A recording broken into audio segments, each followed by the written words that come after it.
Bien, j'aimerais qu'on évoque un autre sujet maintenant, une question plus précisément. Est-ce qu'il faut faire payer plus d'impôts aux riches, aux très riches, aux ultra riches? C'est une petite musique là qui revient beaucoup en ce moment, notamment pour financer la transition écologique. Oui, je me tourne vers vous, Emmanuel Le Chypre. Absolument. Vous êtes gentil, mais entre les sociétés d'autoroute, les riches et tout, quand je parle d'ultra riches, je pense à vous, bien sûr. Forcément. Alors, avant d'en débattre, j'aimerais surtout qu'on évoque une étude absolument inédite de l'Institut de politique publique sur la fiscalité des plus riches. Fanny Wegscheider, que dit cette étude? Cette étude, elle dit que d'après les données compilées en 2016 des impôts payés par 37 millions de foyers fiscaux, eh bien, les 1% des plus riches, parmi eux, eh bien, les ultra riches, donc ceux qui sont tout en bout de courbe là-bas, payent moins d'impôts. Vous voyez, le taux est moins élevé, 26%, par rapport aux un peu moins riches qu'eux, on va dire, puisqu'on paye environ 30% d'impôts quand on gagne 52 000 euros, par exemple, par an de revenus. Ça monte progressivement jusqu'à 46,6% et on le voit donc chez les plus riches, ça chute, ça concerne seulement 75 personnes qui gagnent plus de 23 millions d'euros de revenus par an. Qu'est-ce qui explique cela? Alors c'est la base de calcul qui a été définie par l'IPP, par l'Institut de public politique. Au lieu de considérer uniquement les revenus fiscaux, c'est-à-dire les salaires, les cotisations sociales, l'impôt sur la fortune, eh bien ils considèrent ces revenus fiscaux auxquels ils rajoutent par exemple les dividendes, puisque pour la plupart de ces ultra-riches, ils sont actionnaires, voire détenteurs de grandes entreprises. Or ces dividendes, eh bien, elles sont moins taxées que les salaires. Ça donne, vous allez voir, un différentiel entre de taxation entre cette courbe qu'on va voir qui est rouge, qui correspond à ce qu'on a vu tout à l'heure sur l'imposition donc des personnes très riches, le taux effectif total, où en bout de course on est à 26% donc d'imposition, et où si on considérait donc qu'on ajoutait les dividendes dans cette base de calcul de l'impôt, eh bien ça donnerait la courbe noire où vous le voyez tout au bout, ces personnes ultra riches paieraient en réalité plus du double de ces impôts. Ils seraient taxés à 59% environ. Voilà, donc ce qui montrerait donc une progressivité, ce qui est le principe de justice sociale dans l'imposition, au lieu d'une dégressivité comme on l'a remarqué sur cette courbe actuelle. Merci beaucoup Fanny pour ces explications. Emmanuel Le Chypre, vous en pensez quoi? Est-ce qu'effectivement, quand on est extrêmement riche, on arrive à contourner l'impôt?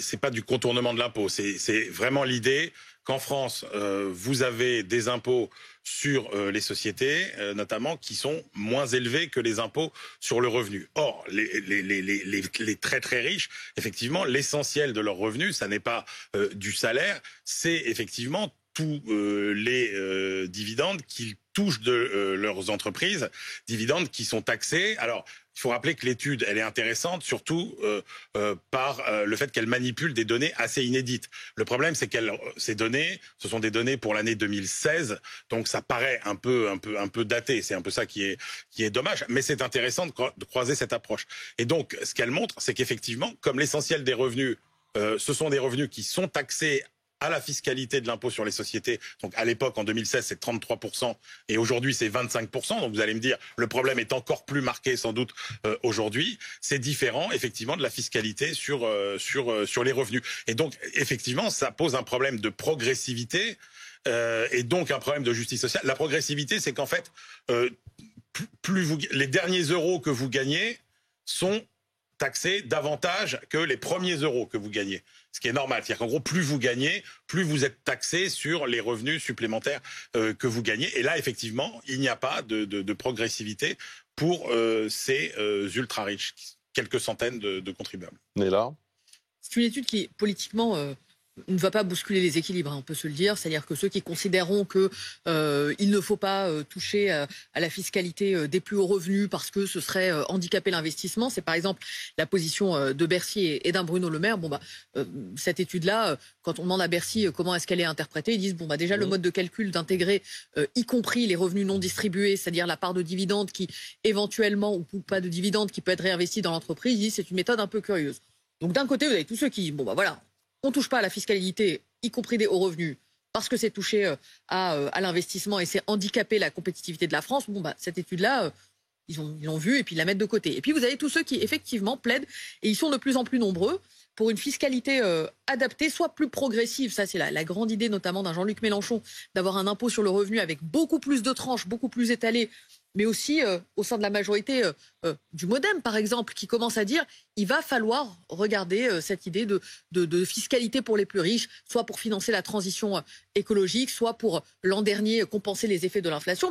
Tous ceux qui effectivement pensent qu'il y a un geste à faire de ce point de vue-là trouveront dans cette étude des arguments supplémentaires pour faire avancer, leurs amendements lors du budget 2024. Sauf que la conclusion de l'Institut des politiques publiques, c'est de dire ça sert à rien de remettre l'impôt sur la fortune, parce que d'ailleurs en 2016 il existait encore, et on voit bien que ça ne corrige pas ce genre de problème, et que de toute façon, même si vous augmentez la fiscalité, on n'est pas dans des ordres de grandeur en matière de recettes fiscales qui pourraient résoudre tous les problèmes. Sauf qu'Emmanuel Macron avait lui-même ouvert la porte en disant quand il y a bénéfice exceptionnel ou quand il y a revenu exceptionnel, il peut y avoir une contribution exceptionnelle. Il n'avait pas effectivement parlé du retour de l'impôt sur la fortune. Bien, merci beaucoup à tous les trois. On va se retrouver